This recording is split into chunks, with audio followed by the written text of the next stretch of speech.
আর মোবাইলটা যে আমাদের কি করে দিল ভাই, মানে পুরো কমন সেন্স, হিউম্যান বিহেভিয়ার সব নষ্ট করে ফেলছে।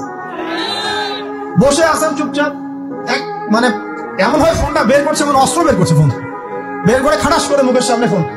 অনুমতিরও প্রয়োজন নাই যে ভাই একটা ছবি কি নিব, পারমিশনের দরকার নেই। মানে ম্যানার্স কমন সেন্স নষ্ট করে ফেলছে। আগে মুসলিমদের সাথে দুইটা জিনিস থাকতো।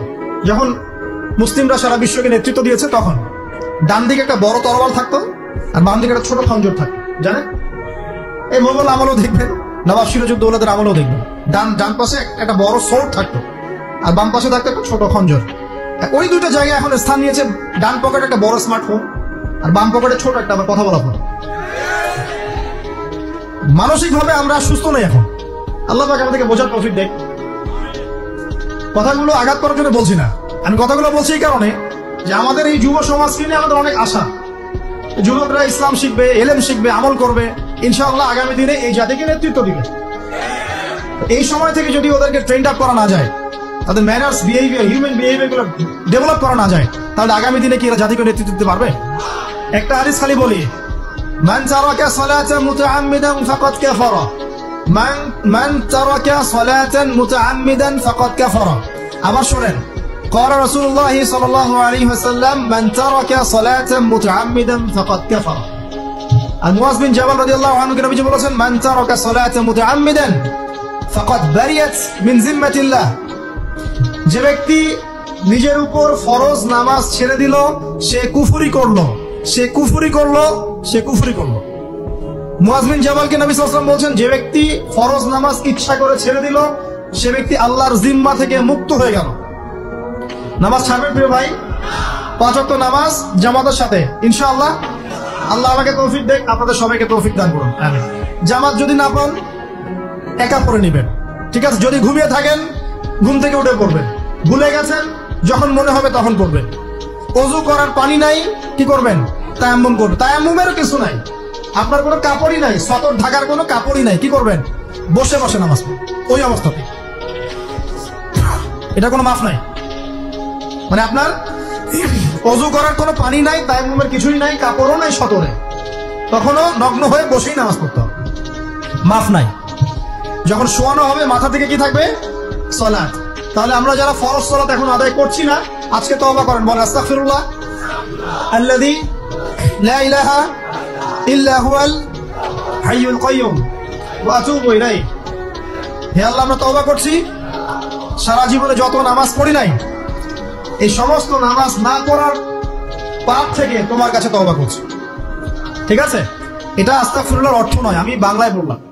আর যদি নামাজ কাজা করে আদায় করে দিতে পারেন, আলহামদুলিল্লাহ, খুবই ভালো হয়। যদি নাও পারেন, তাও এখন থেকে আর কোনো নামাজ বাদ দিয়ে না, আর বেশি বেশি নফল নামাজ পড়ার চেষ্টা করেন। আল্লাহ পাক তৌফিক এনায়েত করুন। তারপরে ডান দিকে কি? সওম। সওম মানে কি? রোজা। রমজান মাসে রোজা রাখি সবাই তো, মাশাআল্লাহ, আলহামদুলিল্লাহ। রমজান মাসে সওম রাখার পাশাপাশি বেশি বেশি নফল সওম রাখার ব্যাপারে অভ্যস্ত হওয়ার চেষ্টা করতে হবে। সবচেয়ে সেরা সওমগুলো হচ্ছে মাসের 3 দিন, আইয়ামে বীজের সওম, চাঁদের 13, 14 এবং 15 তারিখ।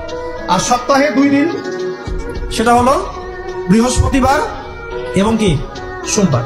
আল্লাহ পাক তৌফিক দান করুন, আমিন। এছাড়া আরাফার সওম আছে, আশুরার সওম আছে, ঠিক আছে? জিলহজ মাসের প্রথম 10 দিন রাখতে পারেন, ইত্যাদি। এবার বাম দিকে কি? যাকাত। যেটা বলছিলাম, যাকাতের সাথে আমরা খুব একটা পরিচিত নই, অথচ যাকাত একটা ফরজ ইবাদত। কেউ যদি নামাজ এবং যাকাতের মধ্যে পার্থক্য করে, সে ব্যক্তি কাফের হয়ে যাবে। কেউ যদি মনে করে নামাজ আমি মানি, যাকাত আমি মানি না, তাহলে কাফের হয়ে যাবে। নিসাব পরিমাণ সম্পদ হলে প্রত্যেক মুসলিমের উপর যাকাত ফরজ, ঠিক আছে? এবং এই যাকাতই হচ্ছে আপনার ইসলামিক অর্থনীতির মূল ভিত্তি। যাকাত হচ্ছে ইসলামিক অর্থনীতির কি? যে কথা বলছিলাম প্রিয় ভাইরা, দেখুন, যাকাত ইসলামিক অর্থনীতির মূল ভিত্তি। কিভাবে জানেন? ব্যবসা এবং যাকাত এটা কি করে?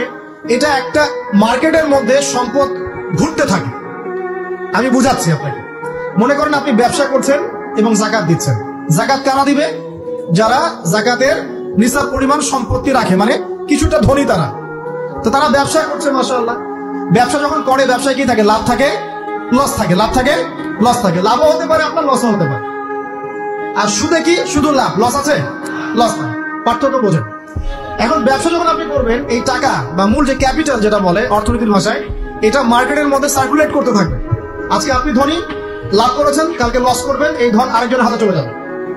সে আবার ব্যবসা করছে, সে লাভ করলে সম্পদ তার হাতে থাকলো, লস করলে আরেকজনের হাতে। মানে এই মানিটা, ক্যাপিটাল যেটা, এটা মার্কেটের মধ্যে ঘুরতে থাকে। আজকে কেউ ধনী, কালকে কেউ ধনী, আজকে কেউ ফকির, কালকে কেউ ধনী, এভাবে। এখানে আল্লাহ পাক যাকে ইচ্ছা হয় ধন দেন, যাকে ইচ্ছা হয় দরিদ্র করেন। এটা আল্লাহ পাক নিয়ন্ত্রণ করেন। আবার এর মধ্যে যারা ধনী হবে তারা আবার জাকাত দিবে। কাকে জাকাত দিবে? যে গরিব তাকে। এই কারণে অর্থনৈতিক সাম্য থাকবে এবং টাকা, ক্যাপিটাল মার্কেটে সার্কুলেট করতে থাকবে। এটা হচ্ছে ইসলামিক ইকোনমিক্স। বুঝতে পারছি না মনে হয়। আর রিবাই কি হবে? রিবাই কোনো লসের চান্স নাই। মানে এখানে ধনী আরো ধনী হতে থাকবে, গরিব আরো গরিব হতে থাকবে, প্লাস জাকাতও দিবে না। তখন সমাজের একটা অংশ অনেক ধনী হবে, আরেকটা অংশ একদম মাটিতে পড়ে যাবে, কোনো ব্যালেন্স হবে না।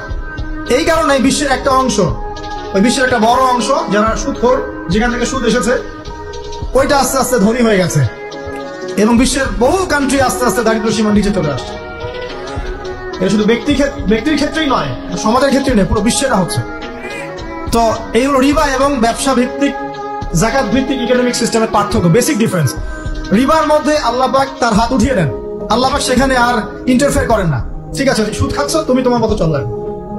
আর ব্যবসা ভিত্তিক ইকোনমিক্স চললে আল্লাহ পাক সেখানে কাউকে ধন দিবেন, কারোর কাছ থেকে দিবেন।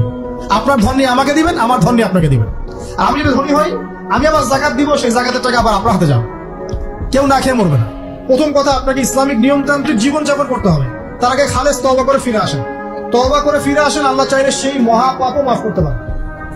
ঠিক আছে, ইসলামিক নিয়মতান্ত্রিক জীবনযাপন করেন, নামাজ কালাম ঠিকঠাক মতো পড়েন, কোরআন তেলাওয়াত করেন, আল্লাহর জিকিরকে বাড়ায় দেন, আল্লাহর কাছে বেশি বেশি দোয়া করেন, চোখের পানি ছেড়ে দেন, পরকালের ফিকির করেন, কবরের ফিকির করেন। ইনশাআল্লাহ এই সমকামিতা বলেন, জেনা বলেন, পরকিয়া বলেন, হারাম গান বাজনা বলেন, এগুলো আপনার মন থেকে উঠে যাবে ইনশাআল্লাহ।